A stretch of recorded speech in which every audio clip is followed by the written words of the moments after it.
Hello friends, स्वागत है आपके अपने एजुकेशनल यूट्यूब चैनल पे। आज के क्लास में हम क्लास 10th के दूसरा चैप्टर श्वसन के बारे में देखेंगे। ये तो जैव प्रक्रम के ही अंतर्गत आ जाता है श्वसन, लेकिन हम एक अलग अलग चैप्टर करके देख रहे हैं। जैसे हम पोषण बता दिए हैं, वैसे ही इसमें हम अब श्वसन के बारे में देखेंगे। श्वसन क्या होता है, हमारे जीवों में श्वसन क्यों आवश्यक होता है, ये सारी चीज़ को हम यहाँ देखेंगे। ठीक है, तो श्वसन यानी रेस्पिरेशन, ये जो है इससे क्या होता है कि उन सभी क्रियाओं के सम्मिलित रूप है। श्वसन जो है उन सभी क्रियाओं का सम्मिलित रूप है जिनके द्वारा हमारे शरीर को ऊर्जा प्राप्त होता है। यानी हमारे शरीर में या फिर जीवों के शरीर में जिस क्रिया के फलस्वरूप ऊर्जा की प्राप्ति होती है, ऊर्जा प्राप्त होते हैं, उसे हम श्वसन कहते हैं। ठीक है, उसे हम क्या कहते हैं, श्वसन कहते हैं। लोग सोचते हैं क्या सांस लेना श्वसन है, लेकिन नहीं, ये सारे प्रक्रियाएं जो होती है, भोजन जो है, ग्लूकोज जो है टूटता है ऑक्सीजन की उपस्थिति में, यानी ऑक्सीजन से मिलके तब फिर यहाँ से एनर्जी बनता है। ये सारी प्रक्रियाएं होती है, तो इसे हम श्वसन कहते हैं। श्वसन जो होता है या हवा के माध्यम से, मान लीजिए एयर के माध्यम से हमारे बॉडी में जाता है, फिर बॉडी में जा कर के कहाँ जाता है, तो फेफड़ा में। फेफड़ा में क्या करता है, ये जाता है, फेफड़ा के बाद हमारे कोशिकाओं तक पहुंचता है, कोशिकाओं तक पहुंचता है। और कोशिकाओं तक किस माध्यम से पहुंचता है, जैसे फेफड़ा से कोशिका में पहुंच रहा है, तो ये हीमोग्लोबिन के कारण पहुंचेगा। किसके कारण, हीमोग्लोबिन के कारण, यानी रक्त के माध्यम से क्या होगा कि ये फेफड़ा से कोशिकाओं तक पहुंचेगा। क्या पहुंचेगा, तो एयर पहुंचेगा, जिसमें O2 खास करके ऑक्सीजन जो है पहुंचेगा। वहाँ से क्या होगा, ऑक्सीजन कोशिका में जो ग्लूकोज होगा वो टूटेगा ऑक्सीजन से अभिक्रिया करके, फिर यहाँ पे जो कार्बन डाइऑक्साइड होंगे वो फिर हीमोग्लोबिन के माध्यम से फेफड़ा में चला जाएगा। फेफड़ा के बाद फिर हमारे शरीर से बाहर एयर में मिल जाएगा। तो ये सारी प्रक्रियाएँ जो होती है श्वसन के अंतर्गत होता है। श्वसन में ये सभी प्रक्रियाएँ होती हैं। तो खास करके श्वसन जो है वो प्रक्रियाएं हैं जिसके फलस्वरूप ऊर्जा प्राप्त होता है। यानी कोई भी जीव में ऊर्जा की प्राप्ति जिस प्रक्रिया के फलस्वरूप होगा उसे हम श्वसन कहेंगे। इसका जो है श्वसन, ये एक रासायनिक समीकरण द्वारा दर्शाया गया है, बताया गया है। तो इसका रासायनिक समीकरण देख लेते हैं। रासायनिक समीकरण,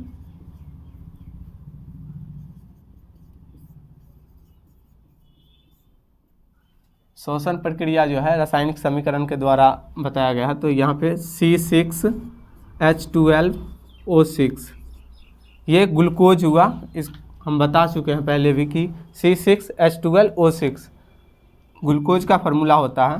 ग्लूकोज जो है ऑक्सीजन से मिलता है, O2 से मिलता है, और O2 से मिलने के बाद अभिक्रिया करता है, और अभिक्रिया करने के बाद ये CO2 प्लस H2O और प्लस ऊर्जा का निर्माण करता है, यानी ऊर्जा बनाता है। क्या करता है, ऊर्जा बनाता है। और इसको हम बैलेंस कर लेते हैं। 6O2 6CO2 6H2O। यहाँ पे हम देखें कि जो ये है, ये क्या है, ग्लूकोज है। ग्लूकोज जो है ऑक्सीजन के साथ मिला, ग्लूकोज क्या किया, ऑक्सीजन के साथ मिला। ऑक्सीजन से मिलने के बाद यह अभिक्रिया करके कार्बन डाइऑक्साइड कुछ जल और अधिक मात्रा में एनर्जी मिला, यानी ऊर्जा की प्राप्ति हुई। ऊर्जा जो है ATP के रूप में रहा। ATP के रूप में इसका फुल फॉर्म होता है एडिनोसिन ट्राइफॉस्फेट। ट्राई का अर्थ होता है 3, और यहाँ पे ADP अगर रहता ADP तो इसका अर्थ होता है डाइफॉस्फेट, यानी 2 फॉस्फेट बनेगा। तो आप समझ गए होंगे यहाँ फार्मूला के माध्यम से जो यहाँ जो है ग्लूकोज जो है ऑक्सीजन से मिलता है, ऑक्सीजन से मिलने के बाद यह रिएक्शन करके कार्बन डाइऑक्साइड, जल और अधिक मात्रा में एनर्जी बनाता है। यही प्रक्रियाएं श्वसन कहलाती है। श्वसन क्रिया में ग्लूकोज का ऑक्सीकरण कोशिकाओं में होता है। और यह जो है श्वसन 2 प्रकार के होते हैं। श्वसन कितने प्रकार के होते हैं, 2 प्रकार के। श्वसन 2 प्रकार के होते हैं। एक को हम बोलते हैं वायवीय श्वसन,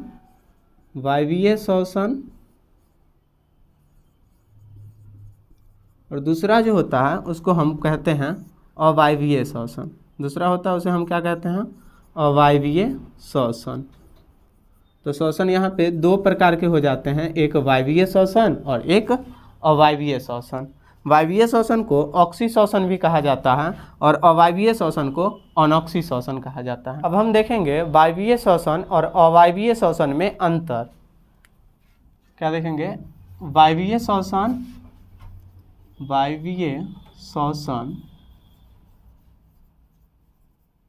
तथा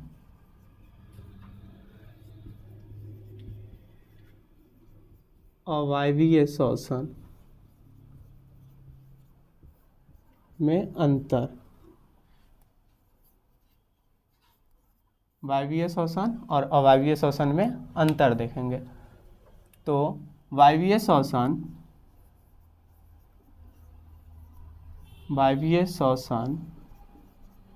तथा अवायवीय श्वसन में अंतर निम्नलिखित है।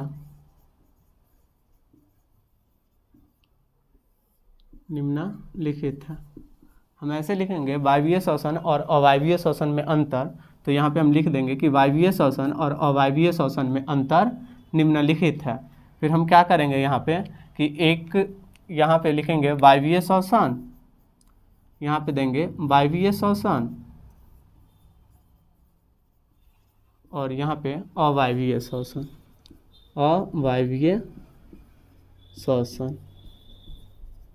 हम पहले ही बता चुके हैं कि वायवीय श्वसन और अवायवीय श्वसन ये जो होते हैं श्वसन के प्रकार होते हैं। वायवीय श्वसन को ऑक्सी श्वसन कहते हैं और अवायवीय श्वसन को अनॉक्सी श्वसन कहते हैं। ऐसे करके लिख देंगे और इसका हम अंतर बताएंगे। तो पहला अंतर हम देख लेते हैं। वायवीय श्वसन ऑक्सीजन की उपस्थिति में होती है। वायवीय श्वसन जो है ऑक्सीजन की उपस्थिति में होती है।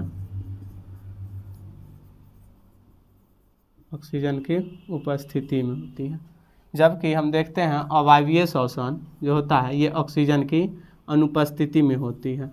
ये ऑक्सीजन की अनुपस्थिति में होती है।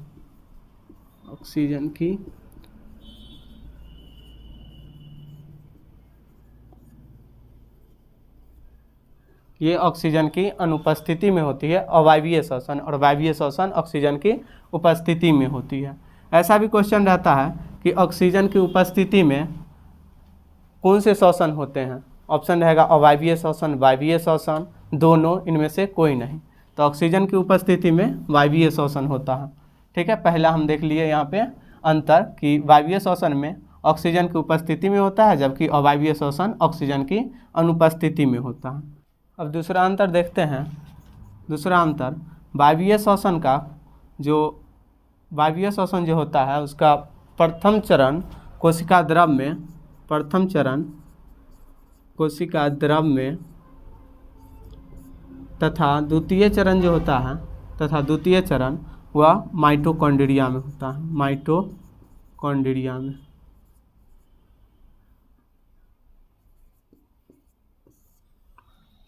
ये जो वायवीय श्वसन होता है इसका प्रथम चरण कोशिका द्रव में तथा द्वितीय चरण जो होता है वो माइटोकॉन्ड्रिया में पूरा होता है। लेकिन इसमें जो अवायवीय श्वसन में जो होता है या इसका पूरा चरण जो होता है, दोनों चरण, वह कोशिका द्रव में ही होता है। कोशिका द्रव में होता है। अब हम देखते हैं तीसरा अंतर वायवीय श्वसन का। तीसरा अंतर इसमें जो होता है इसमें ऑक्सीजन की उपस्थिति में होता है, इसलिए इसमें ऊर्जा जो होता है अधिक मात्रा में बनता है, यानी इसमें अधिक ऊर्जा बनता है। अधिक ऊर्जा। और इसमें जो होता है कम ऊर्जा बनता है। तो यहाँ पे हम देखें वायवीय श्वसन और अवायवीय श्वसन में अंतर में पहला हम ये देखें कि ऑक्सीजन की उपस्थिति में होता है वायवीय श्वसन और अवायवीय श्वसन ऑक्सीजन की अनुपस्थिति में होता है। दूसरा, यह प्रथम चरण कोशिका द्रव में तथा द्वितीय चरण माइटोकॉन्ड्रिया में होता है और इसमें जो होता है पूरा चरण कोशिका द्रव में ही होता है। तीसरा, हम ये बताएं कि वायवीय श्वसन जो होता है इसमें अधिक ऊर्जा और इसमें कम ऊर्जा की प्राप्ति होती है। अब हम देखेंगे डायग्राम के माध्यम से कि ग्लूकोज में ऑक्सीजन की उपस्थिति में क्या बनेगा, ऑक्सीजन की अनुपस्थिति में क्या बनेगा, या ऑक्सीजन के अभाव में क्या बनेगा। ये सारी चीज़ों को हम देखेंगे। ग्लूकोज जो है, ग्लूकोज का फार्मूला होता है C6H12O6। हम बता चुके हैं ना, ग्लूकोज का फार्मूला C6H12O6 होता है। यह कोशिका द्रव में जाता है और पायरुवेट ATP यानी ऊर्जा का निर्माण करता है। ATP हम बता दिए थे, एडिनोसिन ट्राइफॉस्फेट होता है ATP का फुल फॉर्म। तो ये जो पायरुवेट जो बनता है, पायरुवेट के बाद यह O2 की अनुपस्थिति में क्या होता है, O2 की उपस्थिति में क्या होता है, ऑक्सीजन के अभाव में क्या होता है। तो पहले हम देखते हैं O2 की उपस्थिति में यानी ऑक्सीजन की उपस्थिति में। तो ऑक्सीजन की उपस्थिति में यह माइटोकॉन्ड्रिया में होता है। हम बता चुके हैं ना पहले, जैसे हम बताए थे वायवीय श्वसन में ऑक्सीजन की उपस्थिति होती है, तो ये माइटोकॉन्ड्रिया में होता है। तो उसी प्रकार यहाँ पे देखेंगे O2 की उपस्थिति यानी ऑक्सीजन की उपस्थिति में या माइटोकॉन्ड्रिया में CO2 प्लस H2O और अधिक मात्रा में ऊर्जा बनाएगा। यानी जब ऑक्सीजन की उपस्थिति होगा तो कार्बन डाइऑक्साइड, जल और अधिक मात्रा में ऊर्जा बनेगा, और यह माइटोकॉन्ड्रिया में होगा। जब ये ऑक्सीजन की अनुपस्थिति होगा यानी ऑक्सीजन नहीं होगा तो उस समय क्या होगा, इथेनॉल बनेगा और कार्बन डाइऑक्साइड बनेगा। और ये इथेनॉल कार्बन डाइऑक्साइड बनने की प्रक्रिया को हम किण्वन कहते हैं। किण्वन प्रक्रिया के द्वारा बनता है। ये ईस्ट में होता है यानी छोटे छोटे जीवों में होता है। जैसे ये माइटोकॉन्ड्रिया में होता है, ऑक्सीजन की उपस्थिति में बनता है कार्बन डाइऑक्साइड, जल और ऊर्जा। तो ये बड़े जीवों में होता है जैसे मनुष्य हो गए, लेकिन ये छोटे जीवों में होते हैं जैसे अमीबा, पैरामीशियम, यूग्लिना। ये सब में ऑक्सीजन की अनुपस्थिति में ईस्ट में इथेनॉल और कार्बन डाइऑक्साइड बनते हैं। अब हम देखते हैं तीसरा, यह जो है ऑक्सीजन के अभाव में क्या होता है। जैसे हम लोग किसी काम को करते हैं तो ऊर्जा की आवश्यकता होती है, और किसी काम को लगातार कर रहे हैं या फिर हम लगातार दौड़ रहे हैं तो दौड़ने में अधिक ऊर्जा की आवश्यकता होती है, और अधिक ऊर्जा की आवश्यकता होती है तो हमारी कोशिकाओं में ऊर्जा तो होता है, लेकिन ऊर्जा जो है टूटने के लिए या फिर ऊर्जा बनने के लिए O2 की जरूरत होती है। O2 के कारण ही हम बताए थे ना, कार्बन डाइऑक्साइड, H2 और ऊर्जा बनेगा, ऊर्जा मिलेगा, ऊर्जा मुक्त होगा। तो यहाँ पे ऑक्सीजन का अभाव में क्या होता है कि पेशी कोशिकाओं में ऑक्सीजन के अभाव में लैक्टिक अम्ल बन जाता है। जैसे हम किसी काम को कर रहे होते हैं और लगातार काम को करते हैं तो हम हाँफने लगते हैं या फिर जल्दी जल्दी सांस लेने लगते हैं।